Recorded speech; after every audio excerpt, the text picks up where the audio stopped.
नमस्कार, सुदर्शन न्यूज देख रहे हैं आप। मैं हूं संगीता झा। बुलेटिन में शुरुआत करेंगे उत्तर प्रदेश की खबरों के साथ। खबर यूपी के घाटमपुर क्षेत्र के भीतर गांव से है, जहां उत्तर प्रदेश सरकार द्वारा बीते सालों में शिक्षा के क्षेत्र में सांस्कृतिक जागरूकता और भारतीय मूल्यों को बढ़ावा देने पर विशेष बल दिया गया।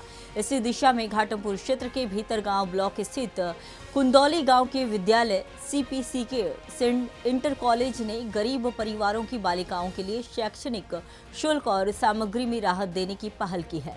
विद्यालय का यह प्रयास राज्य सरकार की उस सोच से प्रेरित है जिसमें शिक्षा को केवल किताबी ज्ञान नहीं बल्कि संस्कार, देशभक्ति और आत्मनिर्भरता से जोड़ने की बात कही गई।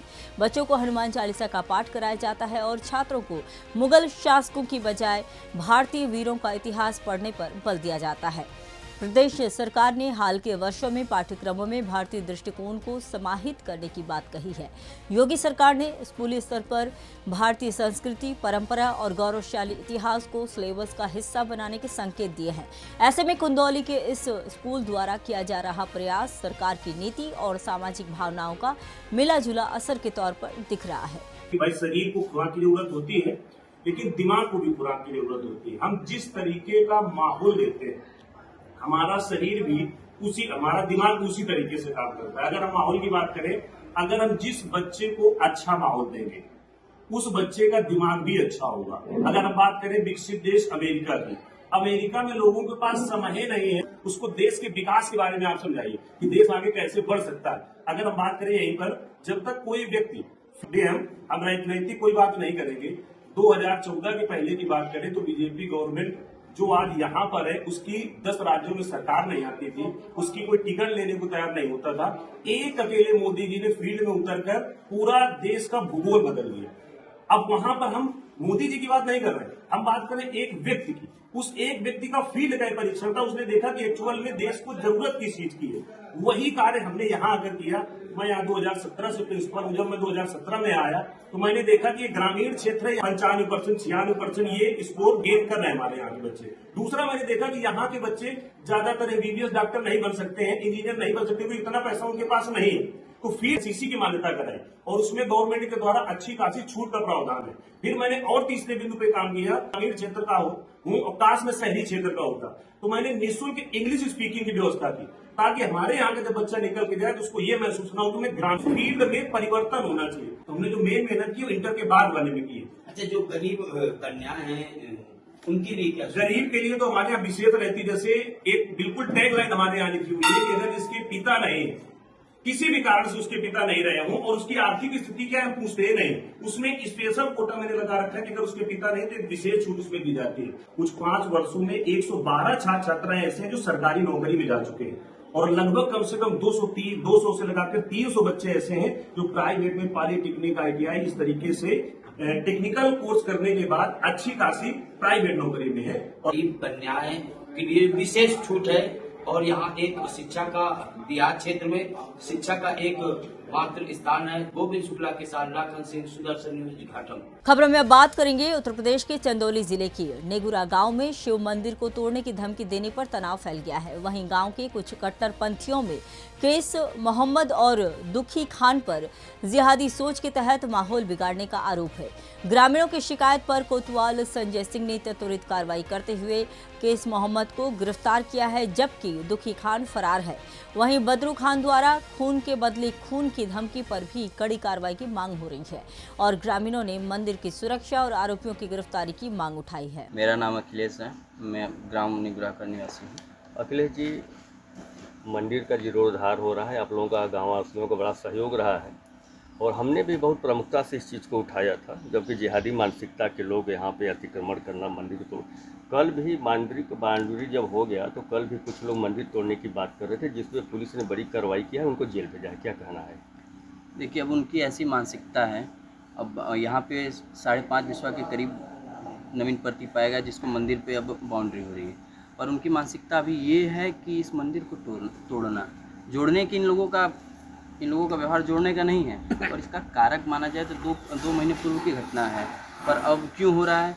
समाजवादी पार्टी का जो बार बार डेलीगेशन आ रहा है, वो डेलीगेशन आकर भड़का रहा है। अभी आपने देखा भी होगा, समाजवादी पार्टी की डेलीगेशन में एक विधायक जी आए थे, उन्होंने बोला कि मंदिर के नाम पर पूरा गांव कब्जा हो जा रहा है। और मंदिर का विरोध किया उन्होंने, शिव मंदिर का विरोध किया, भगवान का विरोध किया। पता नहीं कैसे हिंदू हैं कि भगवान का विरोध कर रहे हैं। यहाँ पे परसों शाम को कोई कैश नाम का मुसलमान लड़का है आया, धमकी दे रहा था कि नहीं मैं मंदिर तोड़ दूंगा, जिहादी मानसिकता का। बताइए, अभी मंदिर निर्माण हो रहा है, भोलेनाथ जी का सावन का महीना चल रहा है, इतना अच्छा माहौल बन रहा है भक्तिमय, और करा मैं मंदिर तोड़ दूंगा। लेकिन मैं चंदौली पुलिस की तत्परता का धन्यवाद दूंगा, उसको तुरंत गिरफ्तार करके 151 वगैरह धाराओं में चालान करके शांति भंग धारा करके उसको तुरंत चौका घाट भेजने के काम किए। इसके लिए सबसे बड़े सुदर्शन न्यूज़ चैनल ने बहुत प्रमुखता से खबर चलाया था।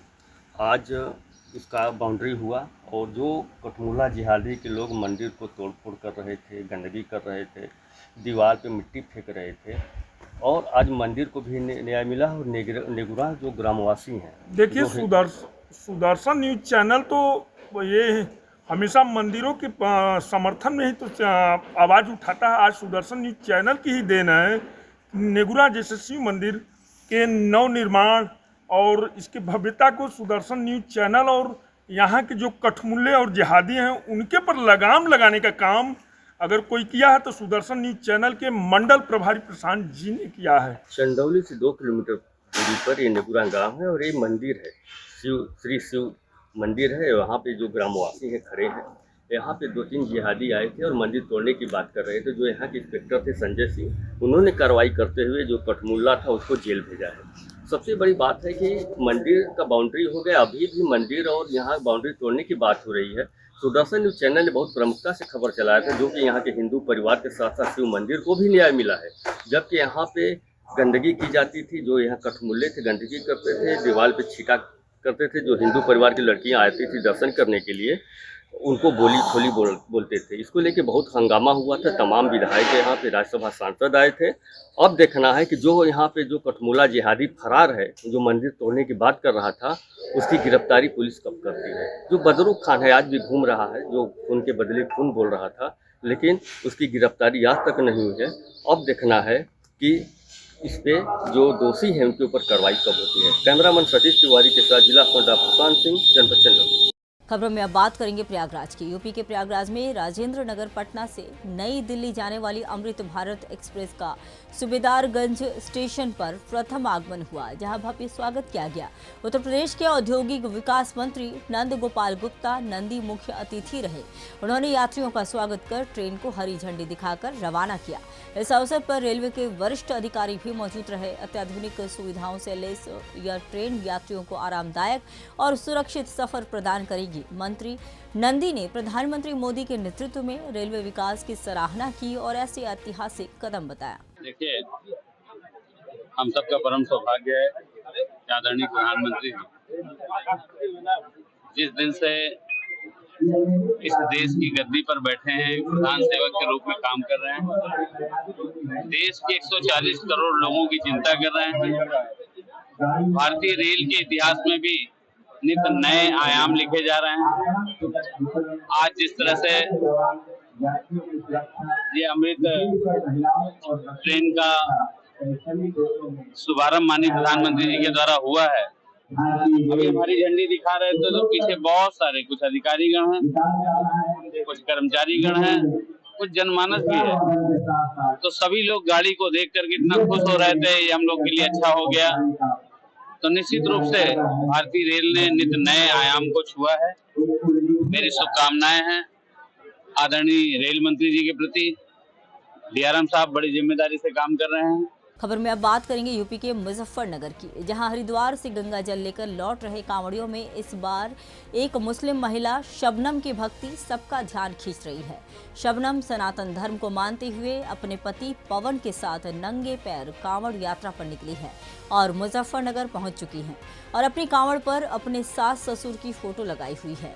उनका कहना है कि शिवलिंग पर गंगा जल अर्पित करने के बाद वो अपने सास ससुर को भी गंगा जल से स्नान करवाएगी। जी, मेरा नाम शबनम है।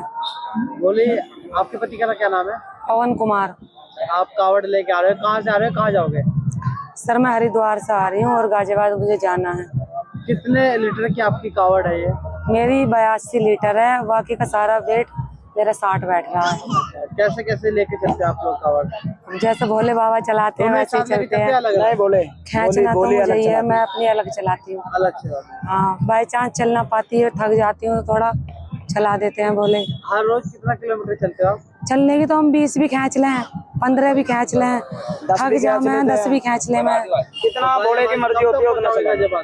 हम 22 में लगभग पहुँच जाएंगे। अच्छा बोले आप मुस्लिम समाज से हो, आज आपके पति है वह हिंदू समाज से, कैसे आपकी शादी उसके बारे में बताइए। सर ये हमारी लव मैरिज है हाँ। और हम मिले हैं दोनों, बस। क्या काम करते थे क्या? ये नर्सिंग स्टाफ से हॉस्पिटल में।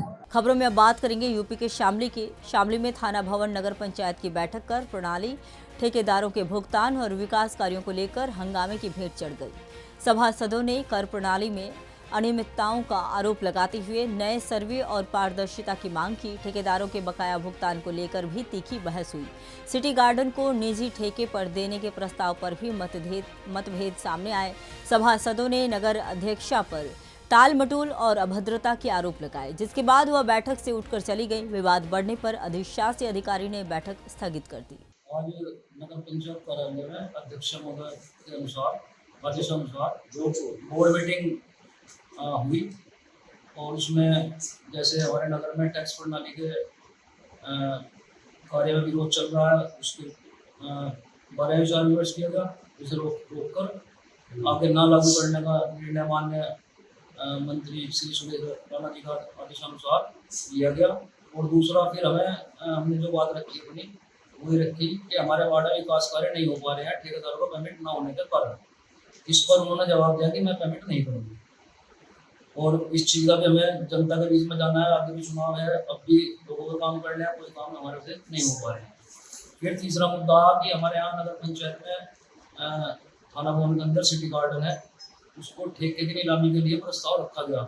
हमारे साथी सभासद हैं महबूब अहमद, उन्होंने रखा। उस पर तो बिल्कुल चेयरमैन साहिबा आग बबूला हो गई।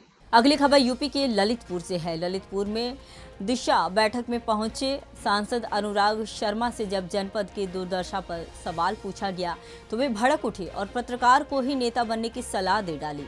वहीं शहर में जलभराव व जर्जर सड़कों की स्थिति पर उन्होंने बारिश को जिम्मेदार ठहराया, जबकि पालिका की लापरवाही भी साफ दिखती है और सांसद सवालों का सीधा जवाब देने से बचते नजर आए और क्रॉस क्वेश्चन पर पत्रकारों को नसीहतें देने लगे।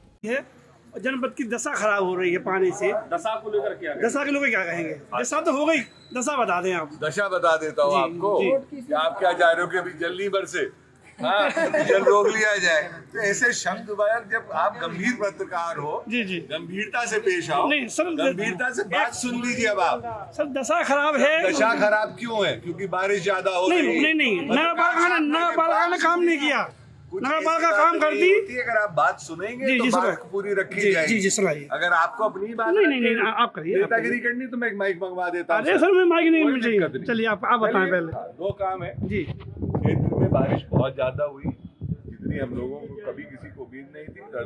रिकॉर्ड बारिशों में अब बात यूपी के रायबरेली की। रायबरेली में छांगुर कांड को लेकर विश्व हिंदू परिषद ने जोरदार विरोध प्रदर्शन किया। प्रदर्शनकारियों ने इस घटना को गंभीर साजिश करार देते हुए जिले के संदिग्ध लोगों की गहन जांच की मांग की।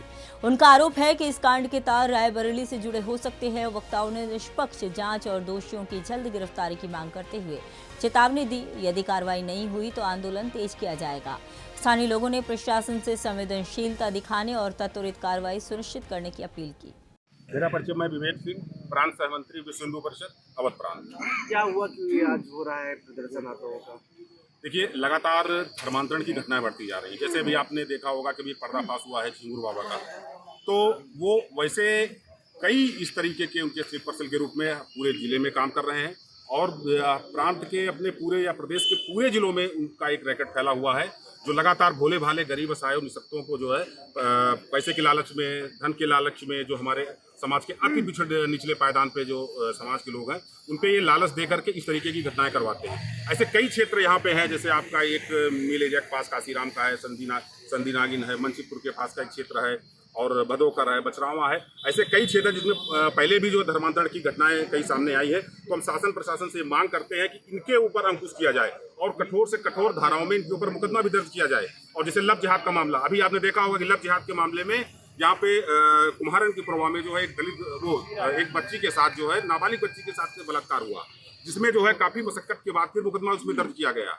इसी तरीके से अभी जो जुलूस वहाँ पे निकला था नसीराबाद में, एक अंडी ग्राम सभा पड़ती है, तो वहाँ पे 150 जो है गैर विधर्मियों ने आकर के, और वो जुलूस कहाँ से, अमेठी जनपद से, किसकी अनुमति से यहाँ पे अपने रावी जिले में आया और हिंदू परिवार के ऊपर उन्होंने हमला किया। बाद में जो मुकदमा दर्ज किया गया, लेकिन इन सबको संज्ञान में लेकर के एक कठोर कदम उठाने की जरूरत है। और ऐसे में पूरे प्रशासन को, पुलिस प्रशासन को, जिला प्रशासन को बिल्कुल सतर्क और चौकन्ना रहने की जरूरत है कि लगातार ये जो है पैर पसारता जा रहा है, बिल्कुल लव जिहाद, लैंड जिहाद, और जो ये मंदिर मस्जिद हैं और यहाँ पे जैसे कुछ चर्च भी हैं, जो उनकी जांच होनी चाहिए कि किसके आदेश पे बने हुए हैं ये और किसने उनकी अनुमति दी है, वहीं से सारा सब कार्यक्रम संचालित होगा। खबर में बात अब यूपी के आजमगढ़ की। आजमगढ़ के अराजीबाग मोहल्ले से 13 वर्षीय उज्जवल राय रहस्यमय ढंग से लापता हो गया और उसकी मां पूजा राय ने अपहरण की आशंका जताते हुए पुलिस में सूचना दी। गौरतलब है कि उज्जवल बुधवार दोपहर 3 बजे से गायब है और पुलिस सीसीटीवी फुटेज खंगालकर पूछताछ कर रही है। वहीं एक अज्ञात बच्चे से कॉल के बाद से उज्जवल गायब है और पूरे मामले की जांच की जा रही है। ये मामला थाना कोतवाली आजमगढ़ का है। उज्जवल राय पुत्र कमलेश राय, जिसकी उम्र 13 वर्ष है, ये वैष्णव कॉलोनी अराजीबाग थाना कोतवाली नगर से 16 तारीख को ये बिना बताए अपने घर से कहीं चला गया है। इसकी मां द्वारा थाना कोतवाली नगर पर दी गई तहरीर के आधार पर मुकदमा पंजीकृत किया गया है।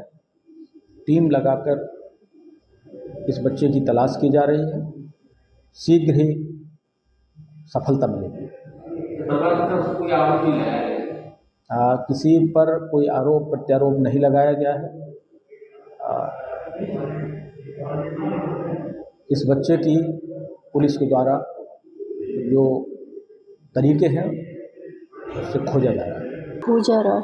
पूजा की क्या हुआ? 3:15 पे जैसे बच्चा गायब हुआ है। क्या नाम था? उज्जवल राय। कब तक गायब हुआ? 3:15 पे। कब तक गायब हुआ? 16 तारीख को 3:15 पे। जैसे दोपहर में कॉल आया था एक बच्चे के, नितिन प्रजापति, शांति निकेतन पढ़ता है, जो क्लासमेट है बच्चे का। तो बोला कि उज्जवल कहाँ पे है, तो हम कहे कि मैं तो। अब बात करते हैं यूपी की हरदोई पुलिस ने CRS पोर्टल हैक कर फर्जी जन्म मृत्यु प्रमाण पत्र बनाने वाले 3 आरोपियों को गिरफ्तार किया और उनके पास से लैपटॉप, 4 मोबाइल और फर्जी दस्तावेज बरामद हुए। गौरतलब है कि टरियावा और बेनियागंज की संयुक्त पुलिस टीम ने यह कार्रवाई की, जिसमें एक आरोपी अभी फरार है, जिसकी तलाश जारी है। वहीं आरोपियों ने यूजर ID और पासवर्ड की नकली प्रतियां तैयार कर धोखाधड़ी की थी। फिलहाल पुलिस ने मुकदमा दर्ज कर आगे की विधिक कार्रवाई शुरू कर दी है। ये अभी कुछ दिनों पूर्व टडियावा थाना क्षेत्र में एक FIR दर्ज की गई थी। FIR में उल्लेख किया गया था कि किसी ने सिस्टम हैक करके फर्जी जन्म प्रमाण पत्र और मृत्यु प्रमाण पत्र बनाए हैं। तो इस संबंध में तत्काल टीम लगाई गई थी और टीम ने इन्वेस्टिगेशन की। विवेचना में कुछ नाम प्रकाश में आए थे। इनमें से 3 लोगों को पुलिस ने आज गिरफ्तार किया, जिनके नाम अभिषेक गुप्ता जो कि लखनऊ के रहने वाले, धर्मेंद्र मदेशिया जो कुशीनगर के रहने वाले और रूपेश कुमार जो कि बिहार के रहने वाले। इन तीनों से जब पूछताछ की तो उन्होंने ये बताया कि जो CRS पोर्टल है, जिस पोर्टल पे लॉगिन करके ये बर्थ सर्टिफिकेट और डेथ सर्टिफिकेट बनाए जाते हैं, उसके कुछ ID इनको एक व्यक्ति से मिले हैं, जिस व्यक्ति की तलाश पुलिस द्वारा की जा रही है। और उसके थ्रू इन्होंने सिस्टम को मिसयूज़ करके इन्होंने ये बर्थ सर्टिफिकेट, वहाँ पे डेथ सर्टिफिकेट कुशीनगर में कुछ लोगों के बनाए हैं।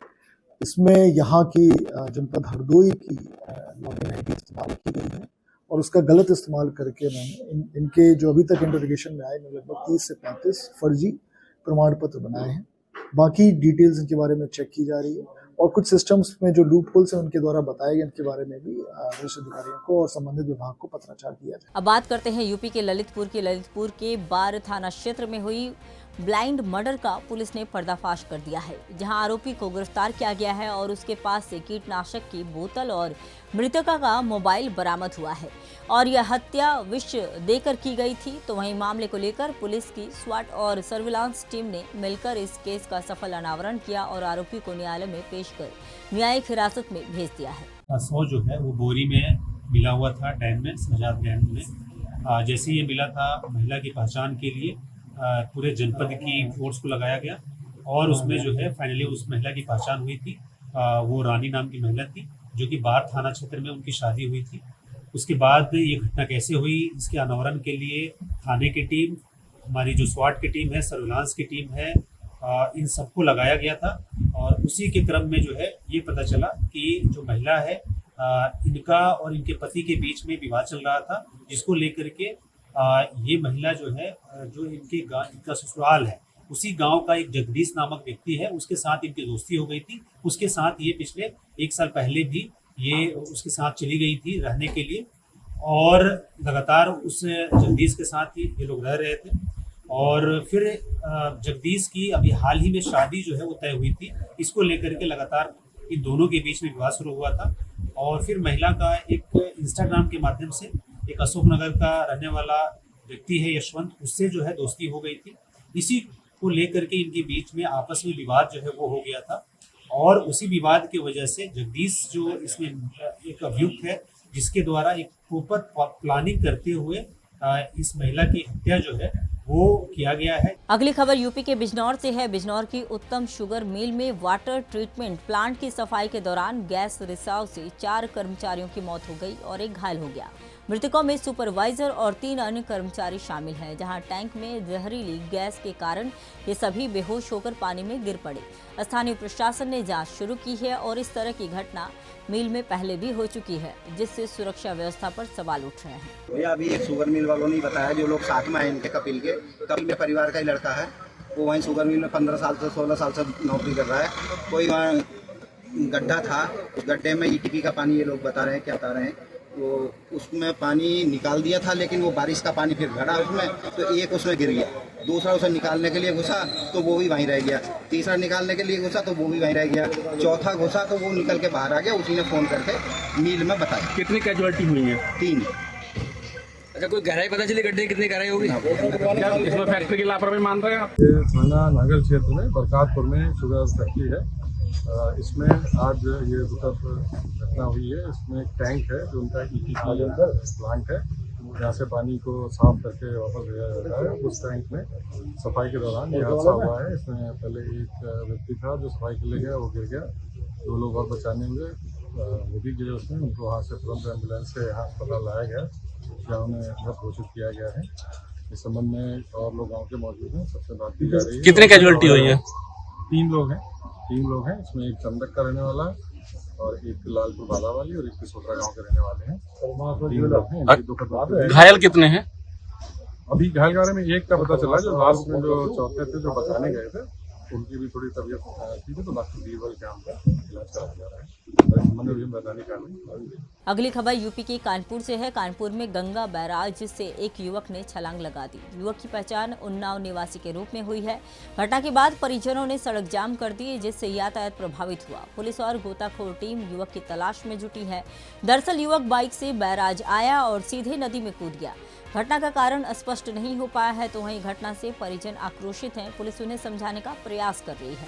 आज सुबह प्रातः लगभग 8 बजे के आसपास सूचना प्राप्त हुई कि एक व्यक्ति रॉबिन नाम का, जो मूलतः उन्नाव का रहने वाला है, किसी पारिवारिक विवाद के चक्कर में आज यहाँ गंगा में कूद गया है। पुलिस द्वारा आसपास से गोताखोरों को बुलाया गया है और हर संभव प्रयास किया जा रहा है उसको बाहर निकालने का। और बाकी जाम स्थिति नहीं है, पुलिस मौके मौजूद है और यातायात सामान्य चल रहा है। क्या फिर मांग है इनकी? मांग इनकी एक जो प्राइमरी मांग है वो यही है कि और लोगों को लगा के उसको ढूंढवाया जाए, और पुलिस लगी है, आसपास से गोताखोर भी लगे हैं, जल्दी उसको ढूंढ लिया जाएगा जहाँ पे भी है। सर, मैं गोविंद हूँ, मेरा भाई है ये छोटा। अभी सुबह घर से निकला है कि मैं जा रहा हूँ दही लेने के लिए, और 8 बजे यहाँ से कॉल गई है कि ये गाड़ी लावारिस खड़ी है। और ये सर 3 दिन से पीड़ित है। इसकी वाइफ छोड़ के चली गई थी, छोटा बच्चा इसके हाथ में था। और वो बच्चे को लेके बहुत परेशान है। हम लोग भी इसका बड़ा सपोर्ट कर रहे थे, लेकिन वो बीवी के कारण जो भी इनके इतना कुछ हुआ है, ये अपने आप को संभाल नहीं पाया है सर, इसी कारण ये आत्महत्या अपना कर लिया है। अब इसके लिए सर मैं सख्त कार्रवाई चाहूँगा कि जो इसमें दोषी है, इसकी वाइफ, इसकी पत्नी, वाइफ और इसकी सास, मेरा भाई की सास मतलब पत्नी की मम्मी, उसको कहती थी तू लंगड़ा है, इसीलिए ये इसको सदमा नहीं बर्दाश्त हुआ, इन्होंने आत्महत्या कर लिया है। हाँ, आज आप लोगों ने यहाँ पे जाम लगाया था इस केस विषय को लेकर? सर जाम का कोई मतलब नहीं है, मेरा भाई मुझसे ढूंढा जाए, बस प्रशासन से मेरा हाथ जोड़ के निवेदन है कि इस समय 2.5 से 3 घंटे हो रहे हैं, 8 बजे का मैटर है, अभी कोई कार्रवाई नहीं हुई है। मेरा भाई ढूंढ के दिया जाए, बस मैं योगी जी से, मोदी जी से निवेदन कर रहा हूँ कि कृपया मेरे भाई को ढूंढ के मेरे हाथ कर दिया जाए। हाँ, इसी 26 नंबर कोठी से नीचे गया है और पर्चा लिख के गया है कि मैं एहसास से प्रताड़ित हूँ। अब बात करते हैं यूपी के जालौन की आटा थाना पुलिस को महिलाओं से लूटपाट करने वाले 2 शातिर बदमाशों को गिरफ्तार करने में बड़ी सफलता मिली है। पुलिस अधीक्षक डॉक्टर दुर्गेश कुमार के निर्देश पर सीओ अवधेश कुमार सिंह और थानाध्यक्ष अजय सिंह के नेतृत्व में यह कार्रवाई हुई। मुखबिर की सूचना पर रेलवे क्रॉसिंग के पास 2 संदिग्धों को पकड़ा गया जो लूट की फिराक में घूम रहे थे। तलाशी के दौरान उनके पास से 1 तमंचा, 2 जिंदा कारतूस, 17 मोबाइल फोन और सोने चांदी के जेवर बरामद किए गए। दोनों आरोपी क्षेत्र में लूट की कई घटनाओं में संलिप्त पाए गए हैं। इधर कुछ समय से कोतवाली क्षेत्र उरई में ई रिक्शा वगैरह पर यात्रा कर रही महिलाओं के साथ एक वाहन से झपटमारी की घटना हो रही थी। इन घटनाओं की रोकथाम और अनावरण के लिए अपर पुलिस महानिदेशक कानपुर जोन, पुलिस उप महानिरीक्षक झांसी परिक्षेत्र द्वारा निर्देशित किया गया था। इस पर मेरे द्वारा 2 टीमें गठित की गई थी, एक थानाध्यक्ष आटा के नेतृत्व में, दूसरा एसओजी प्रभारी के नेतृत्व में।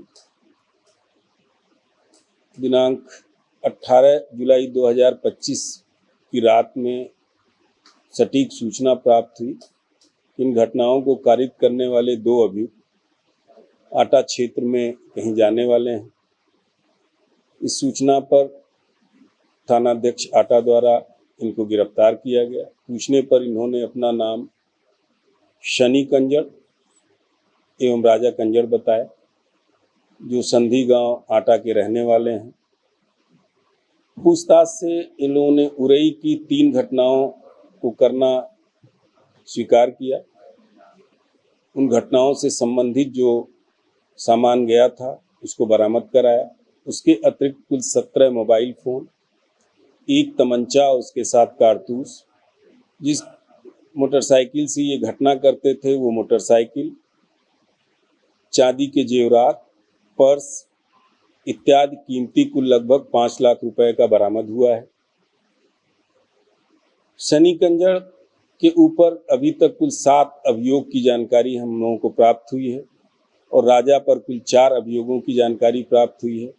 ये और कितनी घटनाएं कहां कहां कारित किए हैं उसके विषय में हम विवेचना कर रहे हैं। इन सामानों को जो ये लूटते थे उन्हें ये कहां बेचते थे इसके विषय में हमें जानकारी प्राप्त हुई है।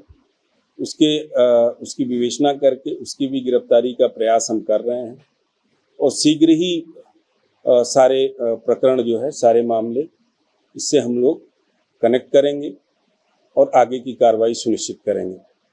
जो टीम ने ये सफलता प्राप्त की है उसको मेरे द्वारा 10,000 रुपये का पुरस्कार दिया गया है। हाँ, ये इसमें से जो शनि कंजड़ है पहले चोरी की घटनाओं में जेल जा चुका है जनपद ललितपुर से, और अन्य किन जनपदों में इनके द्वारा घटनाएं की गई हैं इन मोबाइलों को हम लोग कनेक्ट करेंगे, करके उसकी जानकारी प्राप्त करेंगे। खबरों में अब बात करते हैं यूपी के जनपद बरेली की। बरेली थाना इज्जत नगर क्षेत्र सेंट्रल जेल में उस वक्त सनसनी फैल गई जब दुष्कर्म के दोष में उम्र कैद की सजा काट रहा कैदी मुकेश कुमार फंदे पर झूलता मिला। जेल प्रशासन की सुरक्षा व्यवस्था और निगरानी तंत्र की पोल खोलने वाली इस घटना के बाद अधिकारियों में हड़कंप मच गया है। घटना के बाद जेल प्रशासन सवालों के घेरे में है। विशेष निगरानी बैरक में रहने वाले कैदी की आत्महत्या ने सुरक्षा व्यवस्था पर सवाल खड़े कर दिए हैं। आज सुबह लगभग 10 बजे के आसपास केंद्रीय कारागार इज्जत नगर बरेली से सूचना प्राप्त हुई कि कारागार में सिद्ध दोषबंदी मुकेश कुमार, जो गांव जगन्नाथपुर, थाना गोला, जिला लखीमपुर खीरी का रहने वाला है, के द्वारा फांसी लगाकर आत्महत्या कर दी गई। इस सूचना पर तत्काल पुलिस टीम, मजिस्ट्रेट महोदय व फील्ड यूनिट टीम मौके पर पहुंची। 100 का पंचायतनामा की कार्रवाई कराकर पोस्टमार्टम हेतु मोर्चरी भेज दिया गया।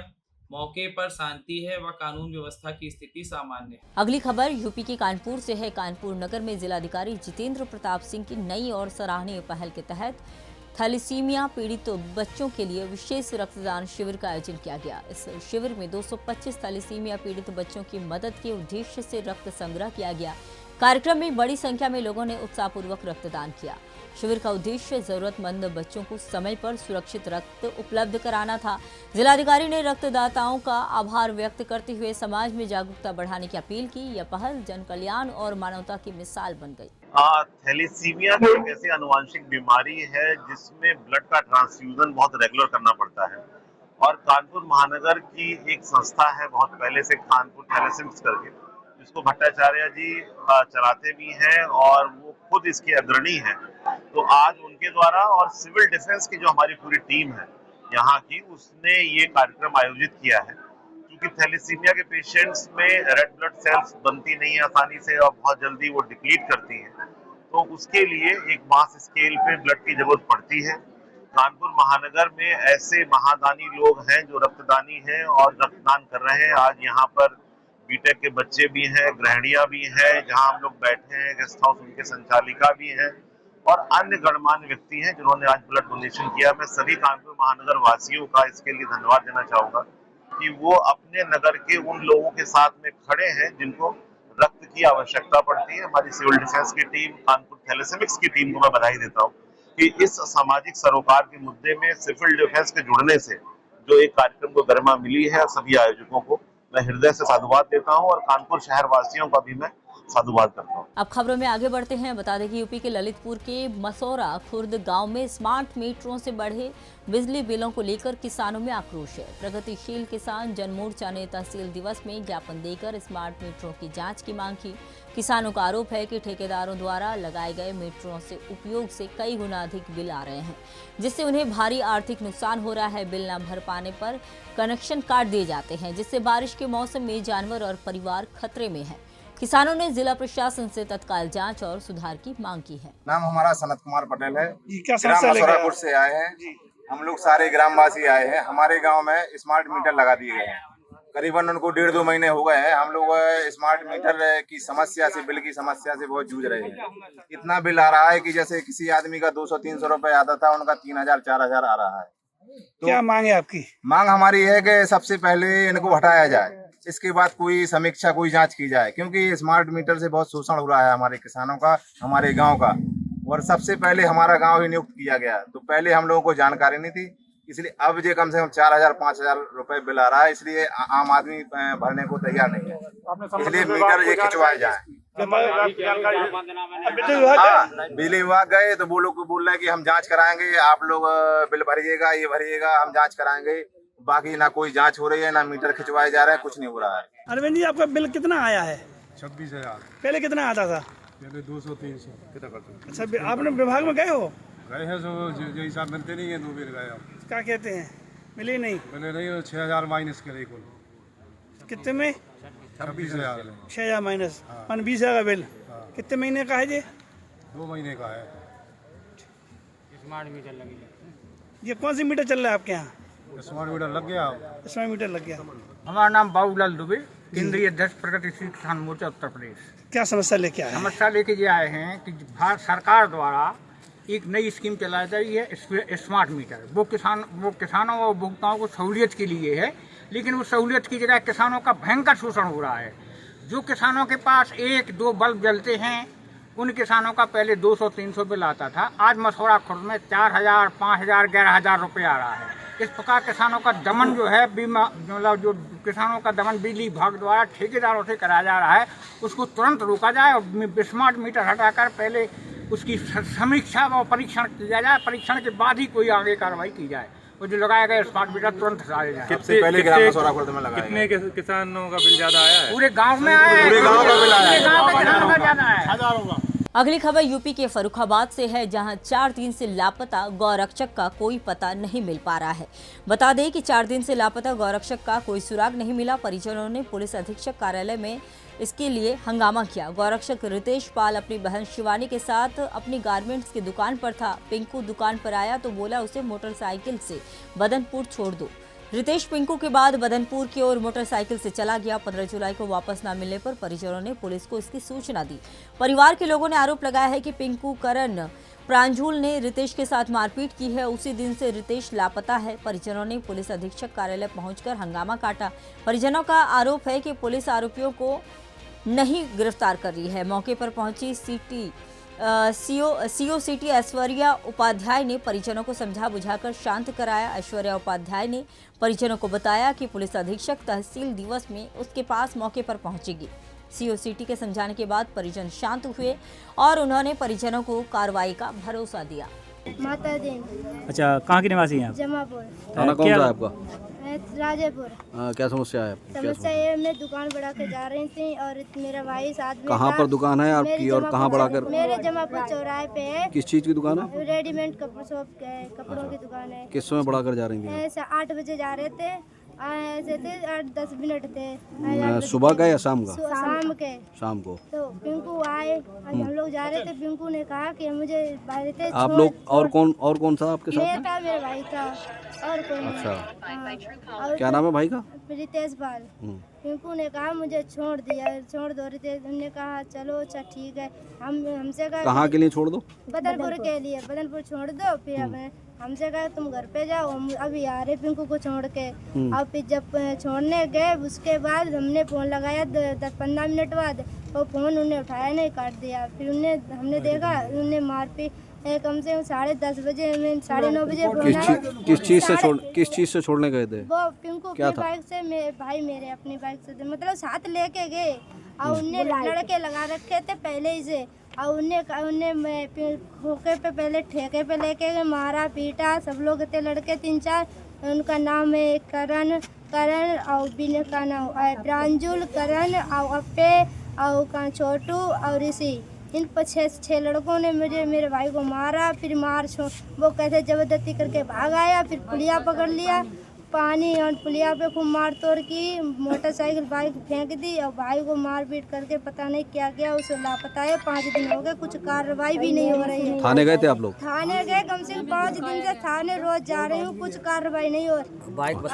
बाइक पानी में मिली कल। थाने धमकी दे रही है, कह रहे हैं कि अभी मिल जाएगा। 12 घंटे एक दिन का मांग रहे हैं। कौन बोल रहा है? ये कौन बोल रहा है? ये सब मांग रहे हैं। 12 घंटे दीजिए, 12 घंटे के बाद बेटा ढूंढ के देंगे। और एक दिन 4 कितने घंटे हो गए अब? अब तो 6 दिन हो गए ना। अभी आप कहाँ हैं? अभी हम एसपी के साथ में। शायद आपसे मैडम से बात भी हुई है? हाँ, बात हुई। क्या आश्वासन मिला है? उन्होंने कहा मैं 2 बजे हम आएंगे तब उनसे बात करेंगे। थाने में बैठो तले जाके। मेरे द्वारा आज निरीक्षण किया गया, आपने देखा ही। और इंस्पेक्टर साहब भी हमारे साथ हैं। पुलिया में नदी में इतना पानी नहीं है और जिसमें कि आदमी डूब जाए। और उसके अलावा इन्होंने प्रयास भी काफ़ी किया है नाव से गोताखोरों के द्वारा। और जिनके ऊपर आरोप हैं उनको भी हिरासत में लेकर पूछताछ की जा रही है और इसमें टीमें बना दी गई हैं। शीघ्र ही जो भी है जिसके ऊपर आरोप है और जो थाने पे बैठे उनसे पूछताछ करके उनको साथ लेकर घटनास्थल पे जो लड़का है उसको बरामद किया जाएगा। सर, कल भी थाने का घेराव किया उन लोगों ने, पर जो ने कल नारेबाजी भी की थी थाने में। देखिए, जो नियम विरुद्ध कार्य करेंगे, पुलिस इसमें सेंसिटिव है। आपने देखा, मैं भी आया हूँ, मैं भी घटनास्थल का निरीक्षण किया हूँ और जिसके ऊपर आरोप है वो भी हिरासत में लेकर उसे पूछताछ की जा रही है। फिर भी अगर कोई अवैधानिक काम करे तो उनके खिलाफ भी उचित कार्रवाई की जाए। आज भी कुछ महिलाएं ग्रामीण ट्रैक्टर भर के गए हैं, जिला पुलिस अधीक्षक कार्यालय कह रहे हैं वो भी लेकर हैं। देखिए, महिलाओं को समझाया जाएगा, जो लोग हैं इसमें जो लोग बहकाने का प्रयास करें उनको भी आइडेंटिफाई किया जा रहा है, उनको भी चिन्हित किया जा रहा है और कोई नियम विरुद्ध जो भी काम करेगा उसके खिलाफ कार्रवाई करेगा। पुलिस इसमें बिल्कुल अलर्ट है, सेंसिटिव है।